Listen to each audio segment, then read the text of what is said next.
இந்த மழைக்காலத்தில் குளிரில் சூப்பரான ஒரு காரசாரமான மிளகு குழம்பு பண்ணலாமா? மழை வரும்போது தாங்க நம்ம வச்சு சூடாக ஒரு ரசனை கொடுக்குற அந்த குழம்புக்கு மதிப்பு தாங்க வேற. சளி மற்றும் இரும்பல் கம்ஸ் ஆகணும்னா இப்போவே கிச்சனுக்கு உடனே போங்க. செய்ய ஆரம்பிக்கலாமா? நம்ம இப்போது என்ன குழம்புனா பார்க்க போகிறோம். அது வீடியோக்குள்ளே போகலாம். ஃபஸ்ட்டு இன்று சூப்பராக காரசாரமான ஒரு ருசியான மிளகு குழம்பு செய்ய போகிறோங்க.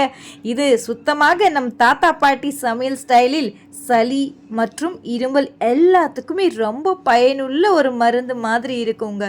சாப்பிடுறதுக்கு சுவை கூட கூடுதலாக. வாங்க மிளகு குழம்பு சுவையோடு செய்ய ஆரம்பிக்கலாம்.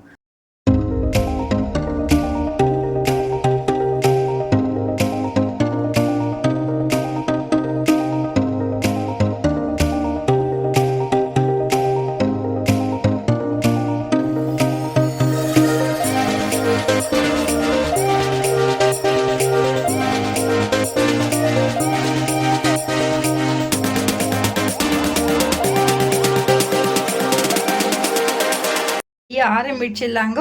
ஒரு பேன் வச்சுருங்க.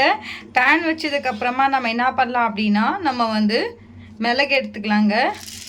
மிதமான சூட்டில் 1.5 டீஸ்பூன் வந்து மிளகு ஆட் பண்ணிக்கோங்க. அதில் பாதி பங்கு வந்து பார்த்தீங்கன்னா கொஞ்சமாக சீரகம் ஆட் பண்ணிக்கோங்க. 1 டீஸ்பூனு. இப்போ 1.5 டீஸ்பூன் நம்ம மிளகு ஆட் பண்ணோம். 1 டீஸ்பூன் வந்து சீரகம் ஆட் பண்ணிக்கோங்க. அதுக்கு ஈக்குவலாக நீங்கள் வந்து ஆட் பண்ணக்கூடாது. அதில் வந்து பார்த்தீங்கன்னா பாதி பங்கு தாங்க நீங்கள் ஆட் பண்ணோம். அதில் 1/4 டீஸ்பூன் வந்து பார்த்தீங்கன்னா வெந்தயம் கொஞ்சம் ஆட் பண்ணிக்கோங்க. கொஞ்சமாக வந்து பார்த்தீங்கன்னா பச்சை கருவேப்பிலை ஆட் பண்ணிக்கோங்க. இப்போ வதக்கிட்டே இருங்க. ஒரு 5 நிமிஷத்துக்கு அப்படியே வதக்கிட்டே இருக்கணும்.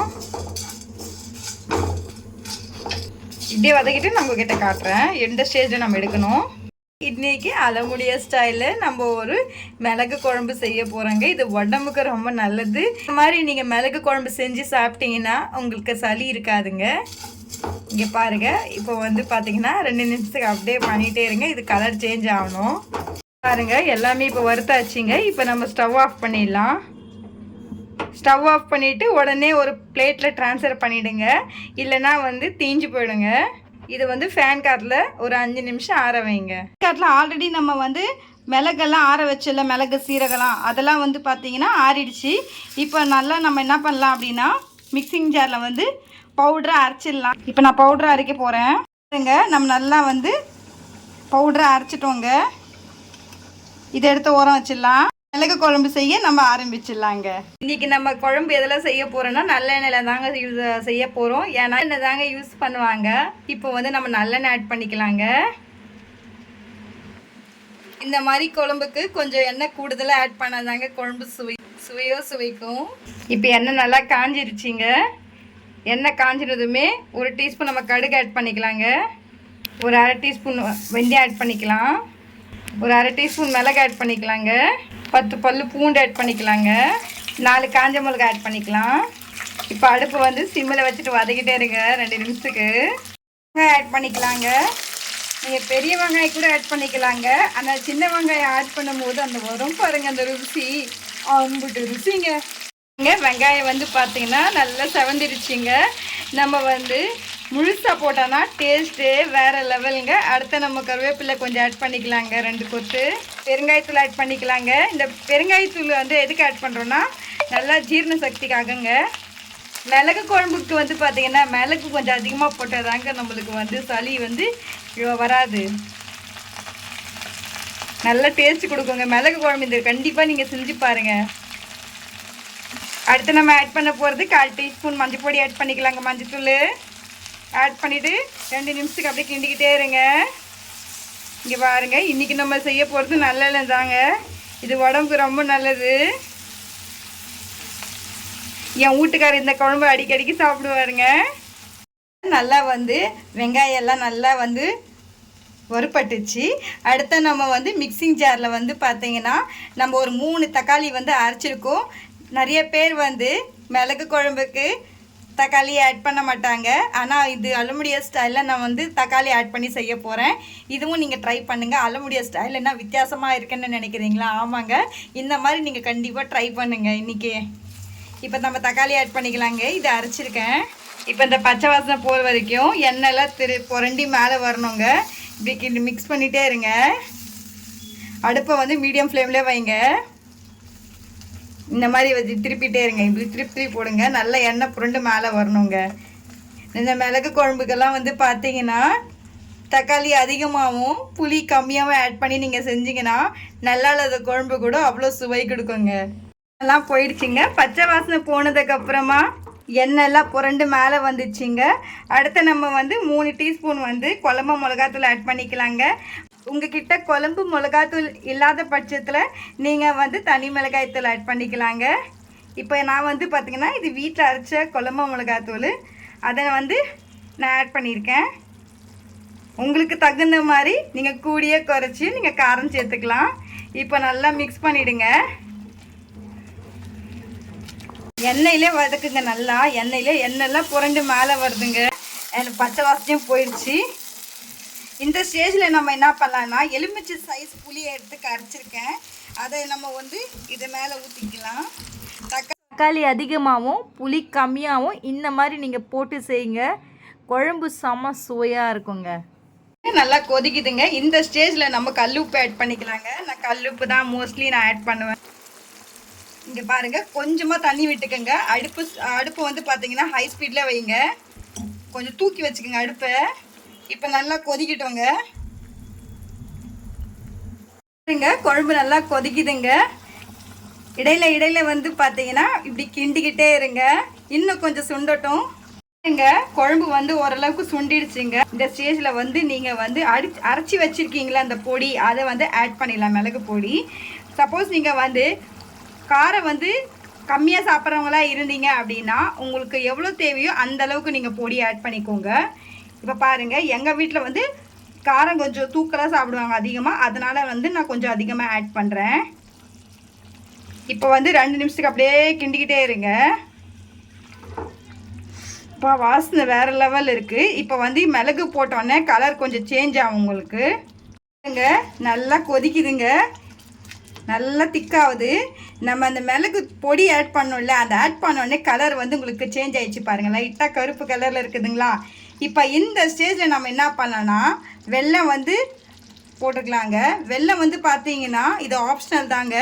சப்போஸ் உங்களுக்கு வந்து வெல்லம் வேண்டான்னா நீங்கள் ஸ்கிப் பண்ணிடலாம். இப்போ வந்து 2 நிமிஷத்துக்கு அப்படியே இருக்கட்டும், கொதிக்கட்டும்ங்க. நல்லா கொதிச்சிருச்சிங்க. எண்ணெய்லாம் புரண்டு மேலே வந்துச்சிங்க. இந்த மாதிரி குழம்பு நீங்கள் செஞ்சு பாருங்கள். எப்படி வருதுன்னு சொல்லிட்டு என்னுடைய கமெண்ட் செக்ஷனில் சொல்ல மறந்துடாதீங்க. இது ரொம்ப உடலுக்கு ரொம்ப நல்லதுங்க. இதில் வந்து பார்த்தீங்கன்னா நம்ம என்னென்ன ஆட் பண்ணியிருக்கோம்னா பூண்டு ஆட் பண்ணியிருக்கோம், நல்லெண்ணெய் ஆட் பண்ணியிருக்கோம், பெருங்காயத்தூள் ஆட் பண்ணியிருக்கோம். இது உடம்புக்கு ரொம்ப நல்லது. இந்த யாருக்காவது நெஞ்சு சளி இருக்குது அப்படின்னா, இரும்பல் இருக்குன்னா இந்த மாதிரி நீங்கள் வந்து செஞ்சு பாருங்கள். அண்ட் வந்து நீங்கள் எங்கேயாவது நீங்கள் வெளியூருக்கு போகிறீங்க இல்லை ட்ராவல் பண்ணுறீங்க அப்படின்னா, ட்ராவல் பண்ணும்போது கூட நீங்கள் வந்து இந்த மாதிரி செஞ்சு எடுத்துகிட்டு போனீங்கன்னா கெட்டு போகாமல் இருக்கும். இது சப்பாத்திக்கும் இட்லிக்கும் ரொம்பவே நல்லா இருக்குங்க. இப்போ ரெடி ஆயிடுச்சுங்க. இந்த ஸ்டேஜில் நம்ம மேலே வந்து பார்த்தீங்கன்னா கொஞ்சம் கொத்தமல்லி போட்டுதான் வாசனை அப்படியே அள்ளுங்க. பக்கத்தில் இருக்கிறவங்களாம் வந்துடுவாங்க, என்ன சரிங்களே எங்கே கமகமன்னு அடிக்குதுன்னு சொல்லிட்டு. இப்போ பாருங்கள், ஸ்டவ் ஆஃப் பண்ணிவிடுங்க. இப்போ சூப்பரான மணக்க ஒரு அருமையான மிளகு கோலும் அலுமினிய ஸ்டைலில் ரெடி ஆயிடுச்சுங்க. இப்போ நம்ம பரிமாறிடலாம். பார்த்தீங்கன்னா சுட சுட சோறுங்க. நான் வடிச்சு அது செம்மையாக இருக்குது பாருங்கள். பார்க்கவே அப்படியே ஆவி பறக்குது பாருங்களா. அப்படியே பலன்னு இருக்குதுங்க. இங்கே பாருங்கள், அதுக்கு மேலே பாருங்கள் நம்ம செஞ்சது வந்து பார்த்தீங்கன்னா மிளகு குழம்புங்க. பசிக்கு முன்னாடி வாசனையே கையெடுத்து அழைக்கும் அருமையான ஒரு அலமு ஸ்டைலில் மிளகு குழம்புங்க. இது மருந்து மாதிரி ருசிக்குங்க, ஆனால் மனசுக்குள் நுழையும் மிளகு குழம்புங்க. வயிறு தூங்க விடாதுங்க. இதுதான் ஃபயர் ஸ்பைசி மிளகு குழம்புங்க. அதுக்கு ஒரு சைட் டிஷ்ஷாக பாருங்கள் நான் செஞ்சுருக்கிறது கோவக்காய் பொரியலுங்க. இது வந்து நம்ம வந்து தேங்காய் துருவி செஞ்சுருக்கோங்க. இதில் வந்து பார்த்திங்கன்னா கொஞ்சமாக garam masala add பண்ணியிருக்கேங்க. And mutton மசாலாலாம் ஆட் பண்ணியிருக்கேங்க. இது மேலே தேங்காய் துருவல் நம்ம சோம்பெல்லாம் ஆட் பண்ணியிருக்கோம். இது சாப்பிட்டோன்னா நல்லா ஜீரணம் ஆகும். அதுக்கு பாருங்கள் பாப்பா நல்லா ஒரு முட்டையை வச்சு அப்படியே ஒரு கிண்டி வாயில் ஒரு லட்டு மாதிரி பிடிச்சி சாப்பிட்டோன்னா அந்த டேஸ்ட்டே வேறு லெவலுங்க. இந்த அடிக்கிற மழையில் இந்த மாதிரி சுட சுட சோறோட ஒரு அருமையான நம்ம பூண்டும் கொஞ்சம் ஆட் பண்ணியிருக்கோம் மிளகு குழம்பு சாப்பிட்டா வாயில் வரும் பாருங்க அந்த ருசி வேறு லெவலுங்க. இந்த ரெசிபி கண்டிப்பாக ட்ரை பண்ணுங்கள். ட்ரை பண்ணிவிட்டு உங்களுடைய ஃபீட்பேக்கை என்னுடைய கமெண்ட் செக்ஷனில் சொல்ல மறந்துடாதீங்க. சப்போஸ் என்னுடைய வீடியோ பிடிச்சிருந்தா லைக் பண்ணுங்கள், ஷேர் பண்ணுங்கள், சப்ஸ்கிரைப் பண்ணுங்கள். இப்போ பாருங்கள் உங்கள் முன்னாடி நான் காட்டுற பாருங்களாம். பாருங்கள் எல்லாம் இந்த மாதிரி மிக்ஸ் பண்ணி சாப்பிடுங்க. ஆனால் ஸ்பூனில் சாப்பிட்றதோட கையில் சாப்பிடுவோம். அந்த பிசைஞ்சி சாப்பிடுவோம் பாருங்கள். மேலே நெல்லெண்ணெய் எல்லாம் ஆட் பண்ணியிருக்கோம். இந்த சளிக்கெல்லாம் மாறு சளி யாருக்காவது இருக்குது அப்படின்னு யாராவது உடம்பு சரியாத இருக்காங்க அப்படின்னா இந்த மாதிரி வாரத்துக்கு ஒரு தடவை இந்த குழம்பு கண்டிப்பாக செய்யுங்க. அதுவும் என்னுடைய ஸ்டைலில் செய்யுங்க. ஏன்னா மிளகு குழம்பு செய்யும் போது யாருமே தக்காளி ஆட் பண்ண மாட்டாங்க. ஆனால் நான் தக்காளி ஆட் பண்ணியிருக்கேன். நீங்கள் பார்த்தீங்கன்னா தக்காளி கொஞ்சம் அதிகமாகவும் புளி கொஞ்சம் கம்மியாகவும் செய்யுங்க. இந்த மாதிரி குழம்பு செஞ்சிங்கன்னா கூடியும் குறைச்சி உங்களுக்கு எவ்வளோ தேவையோ அந்த மாதிரி காரத்துக்கு எப்போ நீங்கள் ஆட் பண்ணிக்கோங்க உங்களுக்கு தேவையானது. இந்த வீடியோ பிடிச்சிருந்தா சப்போஸ் உங்களோட நண்பர் மட்டும் இல்லாமல் உங்களுடைய ஃபேமிலி மெம்பர்ஸ்க்கும் நீங்கள் ஷேர் பண்ணுங்கள். அண்ட் எனக்கு கண்டிப்பாக சப்போர்ட் பண்ணுங்கள். என்னுடைய வீடியோ ப்ளீஸ் கொஞ்சம் லைக் பண்ணுங்கள். லைக் மட்டும் இல்லாமல் நீங்கள் பார்த்தீங்கன்னா ஃபுல்லாக வீடியோவை பாருங்கள். ஏன்னா நான் அப்போ தான் என்னென்ன இன்க்ரீடியன்ஸ் ஆட் பண்ணியிருக்கேன்னு சொல்லிட்டு உங்களுக்கு லாஸ்ட்டில் தெரியும். என்னுடைய வீடியோ பார்த்ததுக்கு ரொம்ப ரொம்ப நன்றி. இதே மாதிரி ஒரு சூப்பரான ஒரு அருமையான டிஷ்ஷில் நாளைக்கு இப்போது சந்திக்கும் வரை இப்போ உங்களுடைய அலைமையில் வீடியோ வருவது take care. Bye bye. Take care.